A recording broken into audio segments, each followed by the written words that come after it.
Hi, hello, welcome back to Deanne's BV podcast. My name is Deanne, and I'm so glad to have you guys here with me. So, let's get into today's episode.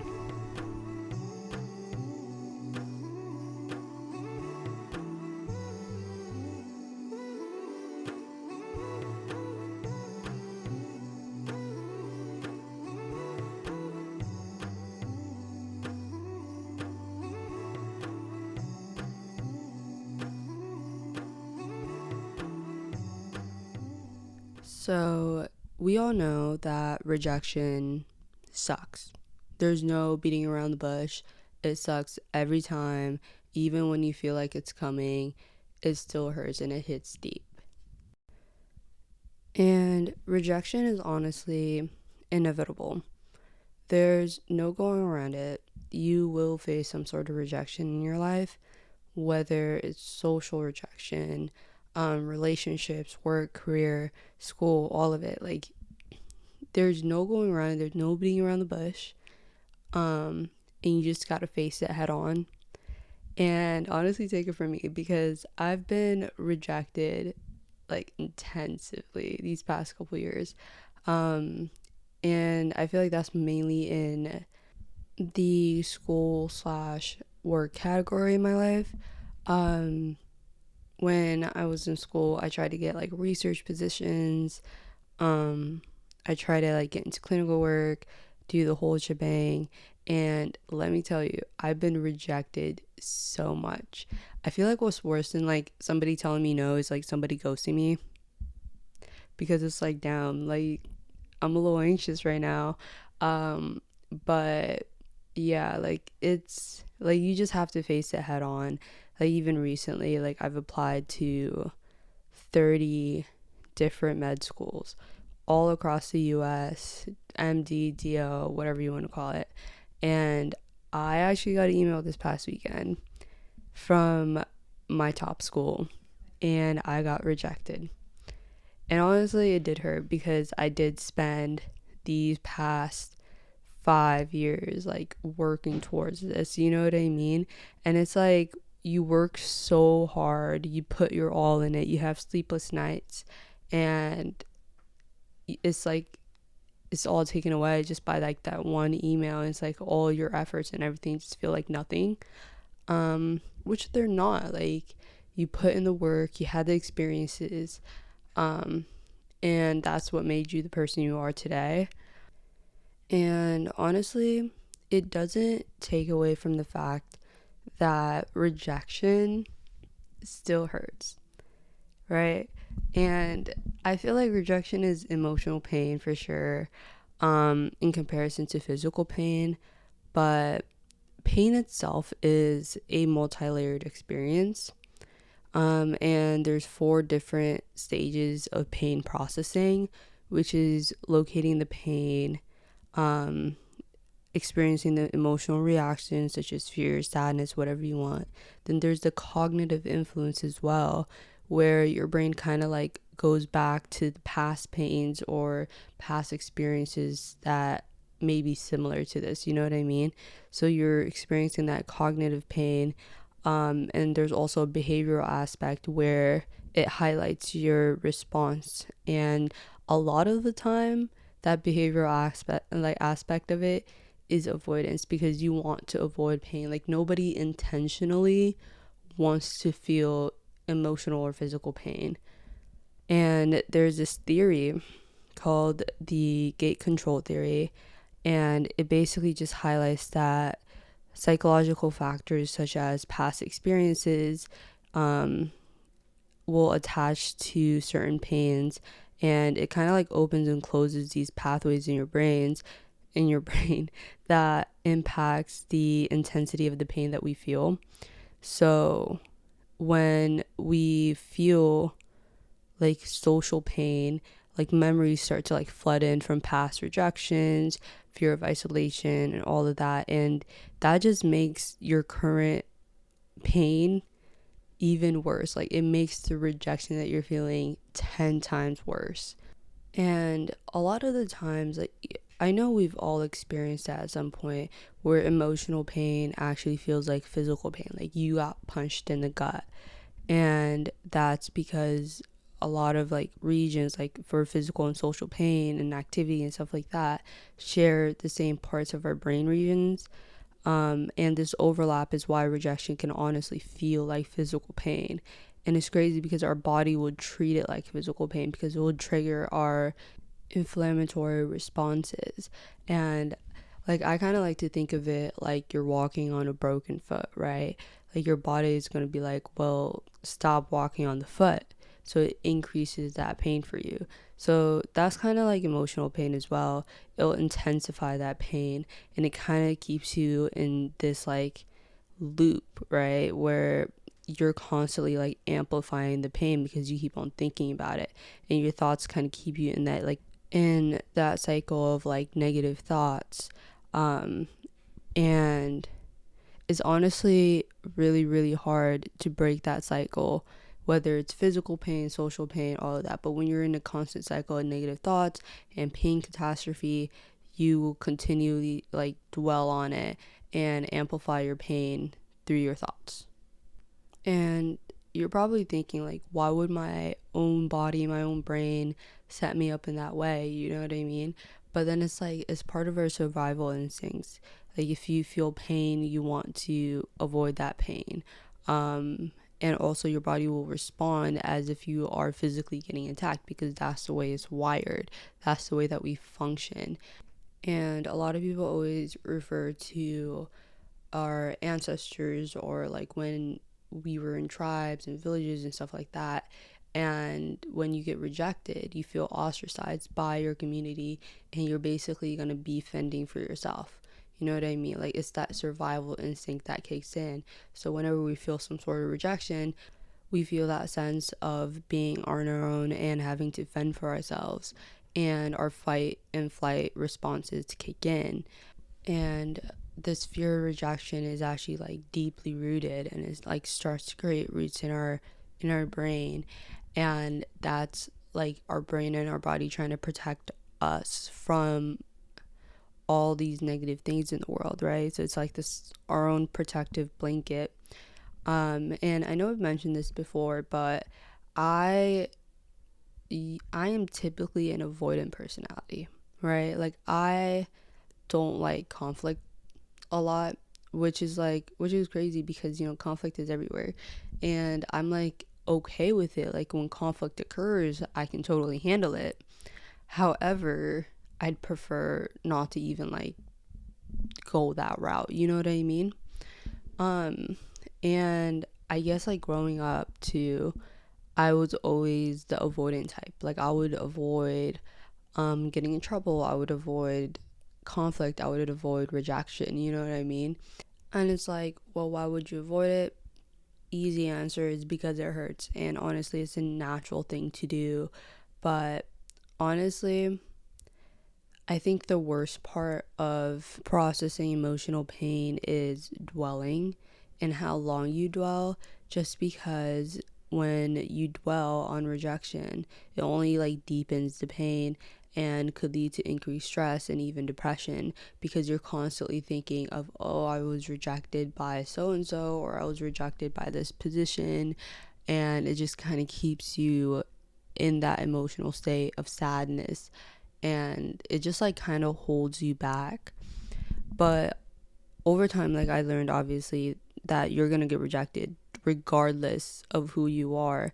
You're gonna get rejected in one way or another, and the key is to avoid dwelling.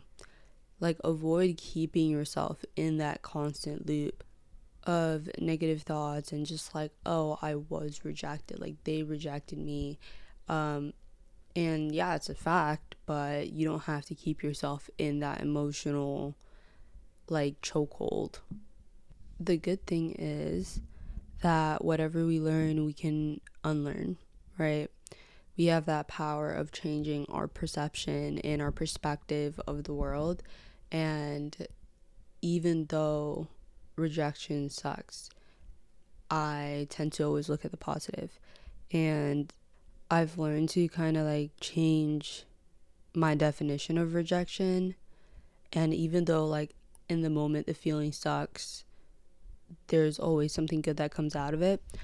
I was having a conversation with one of my good friends this past weekend, and we're just chatting, and then she said something. I was like, that's such a good, like, saying. She said that rejection is redirection, because whenever you are rejected, it, like, you get to find another path, and, like, um it just means that that particular thing wasn't meant for you, therefore you need to look elsewhere.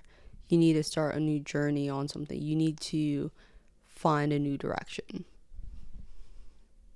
And also, rejection in this world, in today's day and age, it doesn't mean that I have to go, like, fend for myself and, like, I'm ostracized by society. It just means that this path wasn't for me, so now I need to find a different route to get to where I want to be and to become the person that I want to be. You know what I mean? So rejection is not the end of the world, and you will literally live on. You'll be fine. And I'm not saying that rejection is a good feeling necessarily, right? Because rejection still sucks. However, it's not all bad. Like, yeah, it's like, okay, I don't get to go down this particular route. However, there's something else out there for me. Like, it wasn't meant for me at this day and time to do this specific thing. Like, right now, I'm like, okay, like, I got rejected from my top schools. That's totally fine. Um, and I kind of just, like, accepted it. It's like, okay, it just wasn't meant for me this year. And I'm like, okay, how can I work on myself to be better for next year? And it also gives me the opportunity to work on other things, like the hijab business I started with my sister. This podcast, I get to kind of focus on it more, and it's just like giving me more opportunities. But when we're hyper fixated on the fact that we were rejected from something, we tend to lose sight of everything else happening around us. Like, you won't see the opportunities that it gave you if you're hyper focused on the fact that you didn't get what you wanted. And one thing that I have noticed is that humans in general tend to focus on the negative and just, like, complain about their shortcomings and just create this cycle of pity and self-destruction. And this digs a deeper and deeper hole for yourself. And I feel like that's a path of self-destruction, and obviously we don't want to do that. um and it's like, at the end of the day, your emotions are important, and I feel like we need to acknowledge that. And there's, like, a couple things, like, I have a process that I do whenever I get rejected for something or I don't get what I want. And the first thing that I like to do is first acknowledge it, right? And then I also acknowledge the feelings that I'm feeling at the time. I let myself feel sad and upset and angry. I take the time to feel those things. And after I feel that, I tend to journal. I always take time to journal, whether it's like 30 minutes, 10 minutes, like however much time that I have. Right when I get the news, I will take the time to sit down and just write everything out. Like, I will write everything that I'm feeling, everything that I'm thinking, um and just, like, write it all on paper. Whenever I write, like, I feel like I'm just leaving everything on the pages. So it's just like something's lifted off my shoulders. So journaling has been honestly my best friend these past couple of years. And whenever a chapter closes or anything negative or positive happens in my life, I like to write it on paper, just because it makes it official. Like, I've felt these feelings, I've put all my emotion and thoughts on a physical thing. Um, and after I do that, I take a moment, and this is, like, kind of like the acceptance phase, right? I'm like, okay, this wasn't, like, I start reassuring myself, like, this wasn't meant for me. this wasn't meant for me today, it wasn't meant for me this year, whatever it is. And I'm just like basically telling myself that what's meant for me is meant for me and nobody can ever take that away from me. But that also depends on timing, right? Like if I don't get in this year, maybe I'll get in next year, or maybe I won't get in next year, I'll get in the year after. You know what I mean? So it's just like when the time is right for me, the time is right for me, and I will get what's meant for me when it's meant for me. Another thing is I tend to not like think back like, oh, like all this work and all this for nothing. Those experiences were meant for me. I was meant to go through everything that I went through, and I've learned so much during that time. I've gained so many experiences during that time. I've grown as a person. I've met so many different people. I networked, everything. Like everything that I've been through to get to the point where I am today was worth it. It helped me become the person I am today. It literally is the reason why I'm sitting here today holding a mic. You know what I mean? So it's not worth nothing. It's worth so much. And regardless of the outcome, even if it wasn't what I wanted, what I anticipated, it's what God written for me. So it's like just accepting the fact that things happen the way that they're supposed to kind of helps with the process of rejection or processing the pains of rejection. And honestly, everything that we think is a setback in life is a lesson that we were meant to learn, and it was all a part of our story. And I feel like this kind of allowed me to like go with the flow because I have control of what I'm doing today. I can choose which direction that I want to go in. However, I have no control of the outcome. I can't control it, so why worry about it? And I know it's like easy to start worrying about the future, what's gonna happen, and try to like have that control. But the more you like try to have that control, the more it's gonna take a toll on you. So just being able to like let go and accept things that happen, because you can't go back in time and change it. You know what I mean? You can't force somebody to accept you. You can't force anybody to do anything. Therefore, you just have to accept it and see what you can do to make it better. Another like really important part of handling rejection is celebrating others' success. And I'm just going to use my own life as an example. So I didn't get in this year, right? I didn't get accepted to the medical school that I wanted to get into. However, I know a couple people that have, and I am genuinely so happy for them. I'm so excited to see what they can do, and I'm so excited to see what kind of doctors they become, because honestly, they didn't take anything away from me, right? We both worked so hard, but we got different answers. And that is totally fine, right? Because they put in so much work, and I know they put in so much work into their application, into studying for the MCAT, getting ready for interviews and all of that. Like they put that work in, and I'm so happy that they got what they wanted from it. And it was written for them, you know what I mean? It's what was meant to happen for them. And I am honestly wholeheartedly happy for them. I'm excited. I wish them nothing but the best. And honestly, that's because I genuinely believe that nobody can ever take what's meant for me away from me. You know what I mean? So just remember that and spread some positivity and good energy, and be happy for others, genuinely. So, yeah, rejection isn't all that bad.